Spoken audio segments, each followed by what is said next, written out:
forests of the tropics to the expanse of this steppes. I see thriving monuments and temples dedicated to Lord Buddha. The Eightfold Path of Lord Buddha prescribes not just the path to happiness of individuals, but also a guide to the well-being of societies and nations. It is a message of kindness, love, and compassion for all.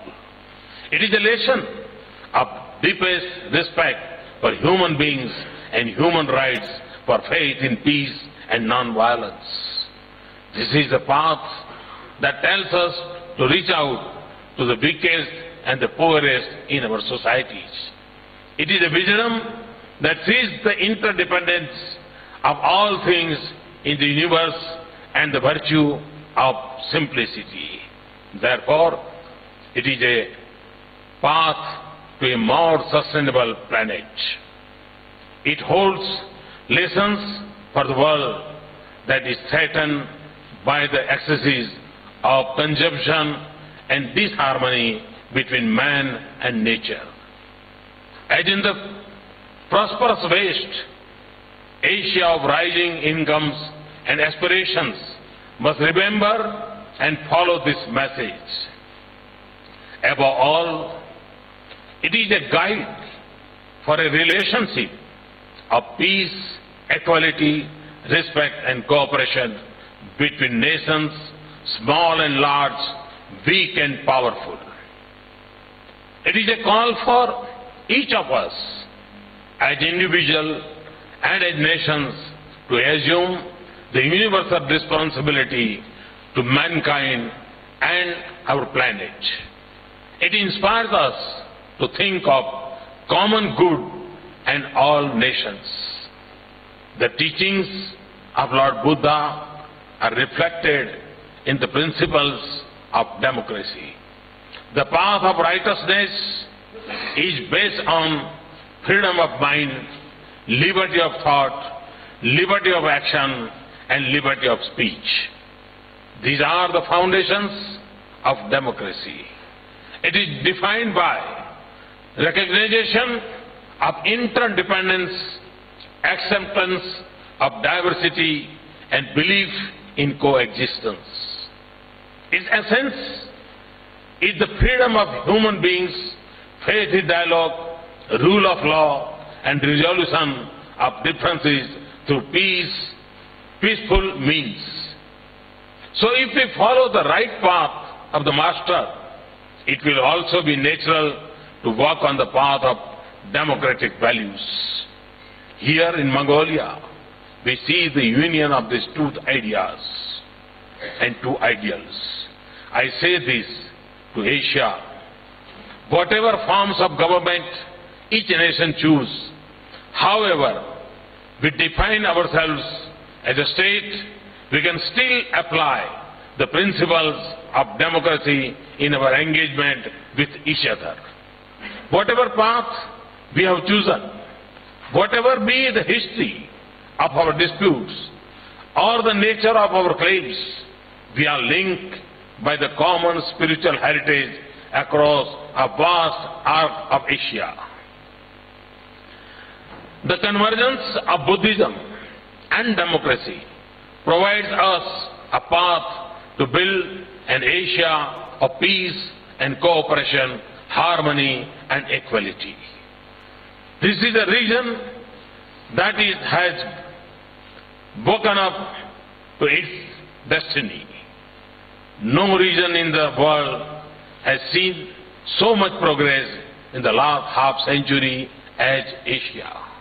No age has seen transformation on such scale in one generation as our continent. This is the region of ancient wisdom and youthful dynamism. It is a continent that is expected to lead the world in the 21st century.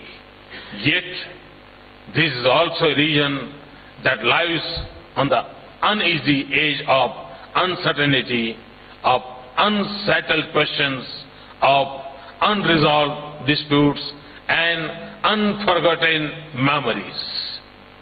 Across Asia's diversity, we also see growing disparity of hope and opportunities. Asia has given much to the world through the ages. It now has the responsibility to shape its future.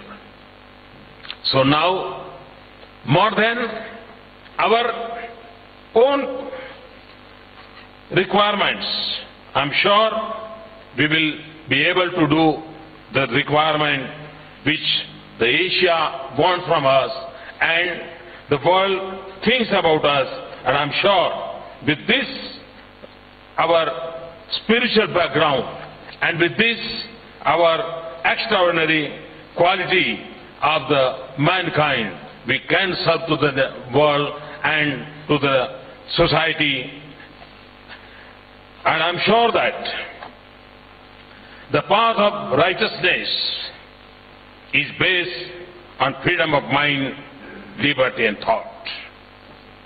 I'm sure that whatever we have decided, and then in the widening course of history, our own cultures, literature and art become interconnected, and it continues to shine in the richness of India's diversity and culture.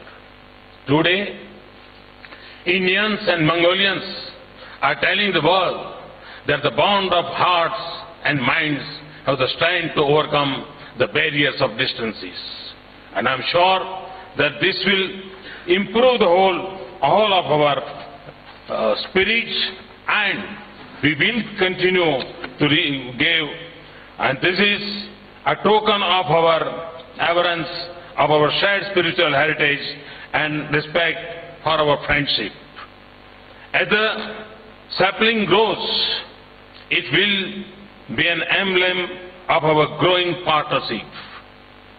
In time, it should also become a symbol of humanism in the world and conservation of our planet.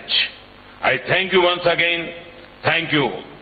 Sarve bhavantu sukhina, sarve santu niramaya, sarve bhadrani pashyantu, ma kaschiddu bhagavad. May happiness be bestowed on all. And when I entered the parliament, when I saw the symbol, I found a special connectivity with this parliament. There is a symbol, lotus is there. And we're happy to know that my party's symbol is also a lotus. So it's a very special connectivity with you. Thank you very much. Thanks a lot.